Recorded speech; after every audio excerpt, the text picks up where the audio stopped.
Plato thought of democracy as a kind of rule by the many that he associated with the unrestricted freedom to do everything that one likes. This seems in many ways to be quite far from the American democracy based on constitutional government, systems of checks and balances, protection of individual rights, and so on. The differences between Athens and Washington seem to be very far. And yet, in many ways, Socrates diagnoses very powerfully an important condition of modern democratic life with which we are all familiar. Consider this passage in Book 8 of the Republic that I encourage you to read, but is not on your assigned list. Socrates writes, Book 8, 561c, speaking of the democratic soul, the democratic man. He also lives along day by day, gratifying the desire that occurs to him. At one time drinking and listening to the flute. Today we have different kinds of music to substitute for the flute, but you get the point. Drinking and listening to the flute. At another time downing water and dieting. Now practicing gymnastics, and again idling and neglecting everything. And sometimes spending his time as though he were occupied with philosophizing. Often he engages in politics and jumping up, says and does whatever chances to come to his mind. And if he ever admires any soldiers, he turns in that direction. And if money makers, in that one. And there is neither order nor necessity in this life, but calling this life sweet, free, and blessed, he follows it throughout. Is that image of life at all familiar to us? Doing anything you like. It seems to be the opposite of the Platonic understanding of justice, as each one doing a special function or fulfilling or doing a special craft. Just doing whatever you like and calling that sweet, free, and blessed throughout. This account should be instantly recognizable as the state of modern democracy in some ways. And there exists, as Plato and Socrates clearly understand, a very real tendency within democracy to identify the good human being, the good man, with, you might say, the good sport, the regular guy, the cooperative fellow, someone who goes along and gets along with others. By educating citizens to cooperate with each other in a friendly manner, democracies seem, so Plato is suggesting, they stand in danger of devaluing people who are prepared to stand alone, of rugged individualists who will go down with the ship if need be.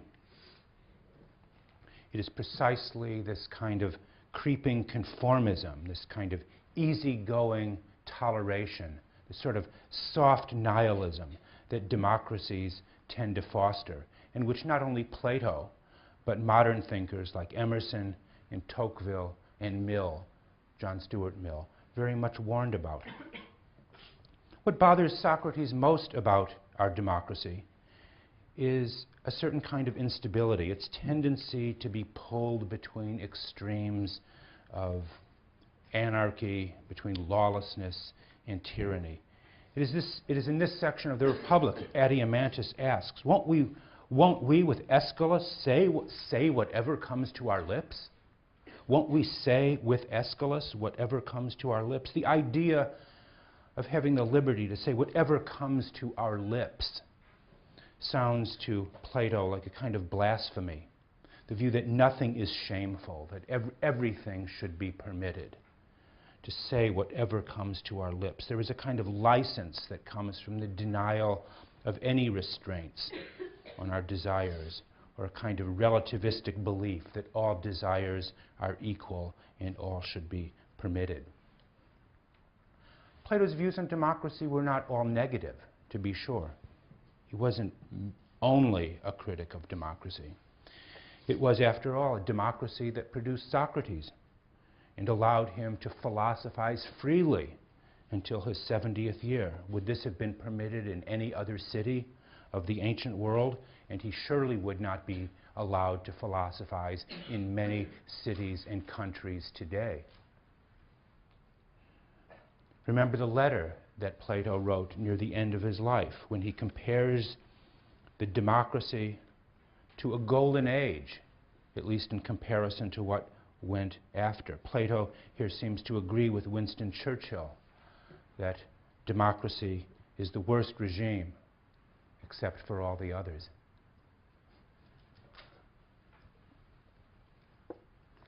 It's the worst that's been tried except for everything else. So what is the function of Kallipolis, this perfect, this beautiful city? What purpose does it serve? The philosopher king, he tells us, may be an object of hope or wish, but Plato realizes that this possibility is not really to be expected. The philosophic city is introduced as a metaphor to help us understand the education of the soul. The reform of politics may not be within our power, but the exercise of self-control always is. The first responsibility of the individual who wishes to engage in political reform is to reform themselves. All reform seems to begin at home. And we all see this very vividly when we look at so many politicians today and public scolds who teach us and who are hectoring us about living a certain way of life, living according to their lights, and then we will find out, of course, something very shameful about them. I'm thinking of a couple of people in particular. I won't mention any names in the public sphere.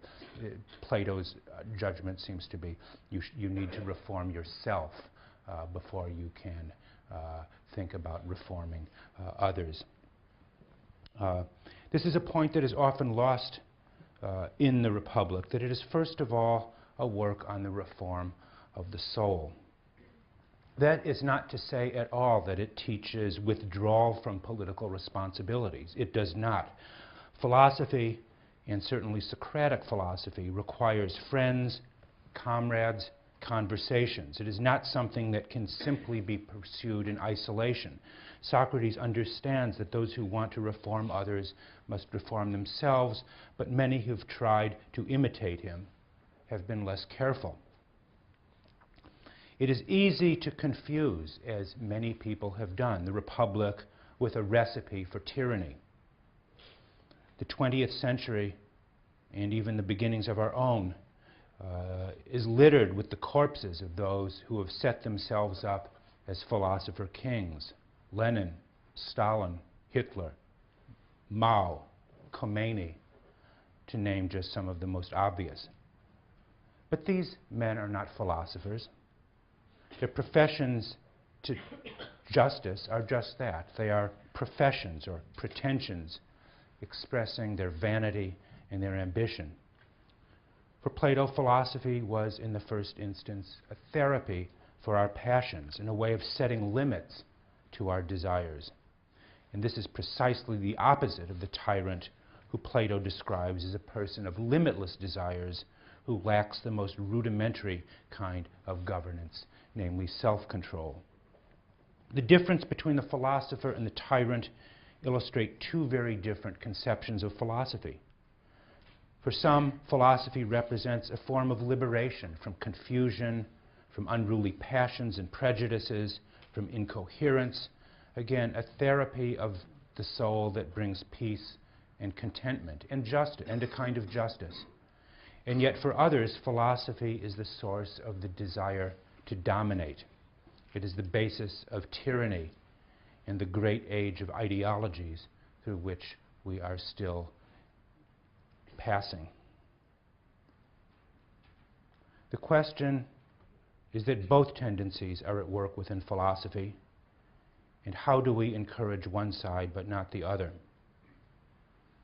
As that great philosopher Karl Marx once asked, who will educate the educators? It's the wisest thing he ever said. Who will educate the educators? Who do we turn to for help? There is obviously no magic solution to this question, but the best answer I know of is Socrates. He showed people how to live, and just as importantly, he showed them how to die. He lived and died not like most people, but better. And even his most vehement critics will admit to that. Thank you very much. I'll see you next Wednesday, and we'll start Aristotle.